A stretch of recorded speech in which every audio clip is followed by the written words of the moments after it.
તો હાલો દોસ્તો, જય શ્રી કૃષ્ણ. કેમ છો બધા? મજામાં ને? આજે અમે એકલા જ સહી વાળીએ આ બધી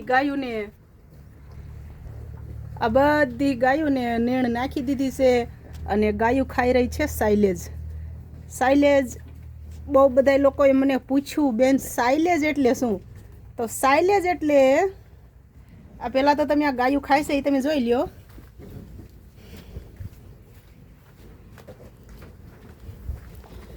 સાઇલેજ એટલે આ લીલી મકાઈનો ભૂકો પેકિંગ કરી દેવામાં આવે.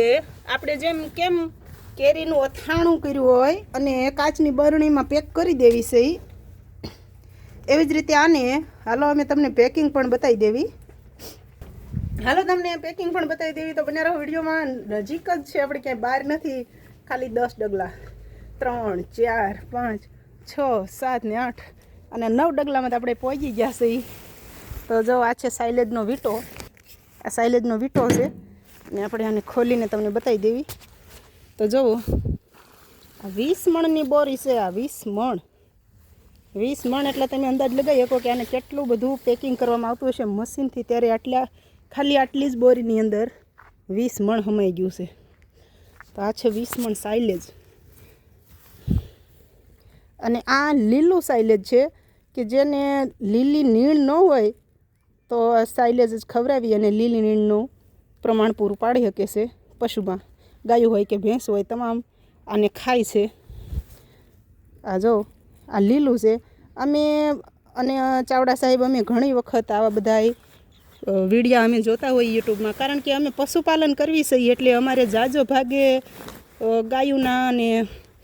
ગાયોની અંદર કઈ બીમારી આવે, ગાયની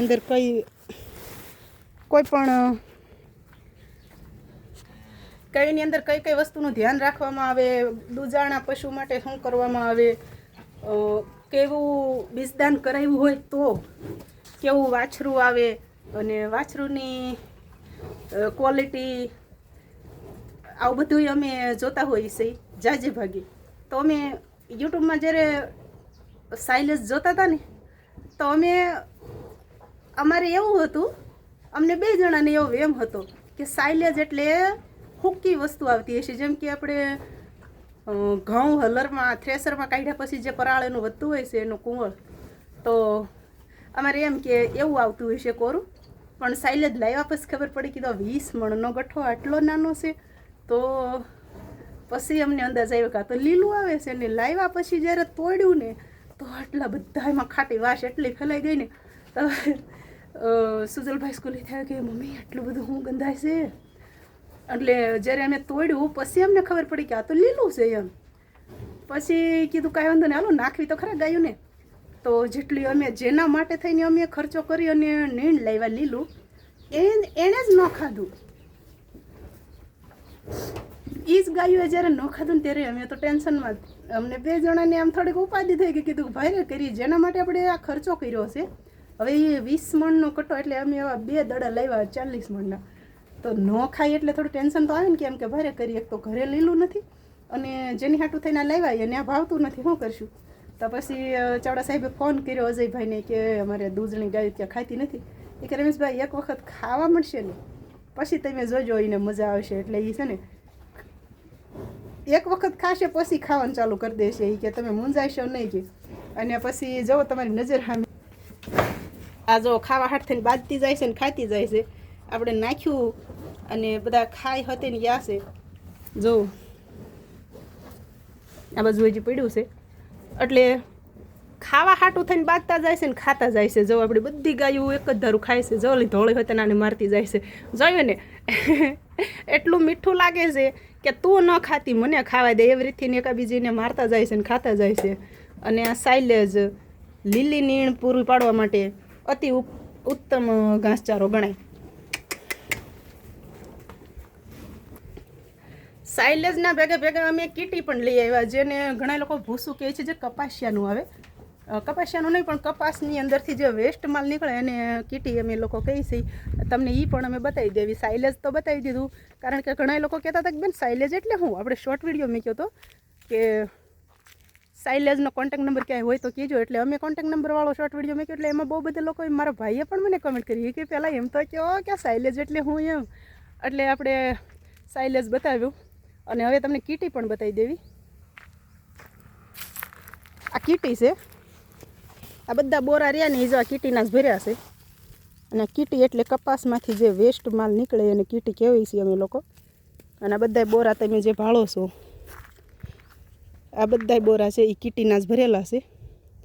અને જો આ બધી વસ્તુ આવી જ આવે. જો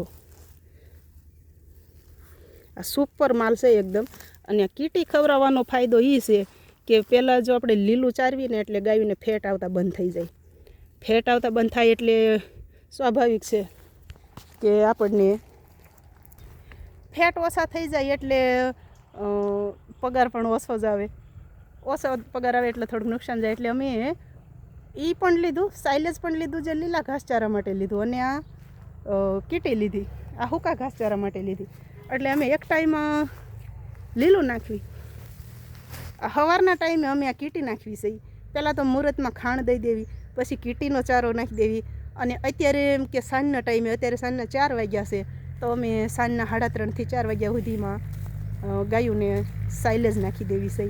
તો સાઇલેજથી લીલો ઘાસચારાનું પ્રમાણ જે ઘટ્યું હતું અમારે એ પૂરું પડી ગયું. અને આ કીટીથી અમારી ગાયોના દૂધમાં ફેટમાં વધારો થયો છે.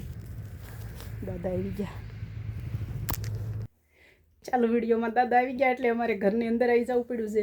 તો કીટી ખવડાવવાથી દૂધના ફેટ કન્ટિન્યુ એમ નામ ટકી રહે છે.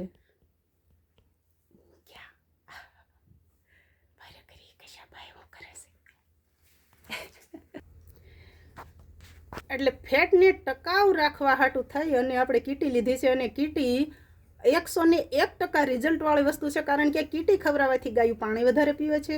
અને કીટીની અંદર કપાસિયાનો દાણો અંદર આવે એટલે એના હિસાબે ગાયોને ચામડીમાં પણ ચમક રહેશે અને ગાયોને 100% દૂધમાં વધારો થાય છે.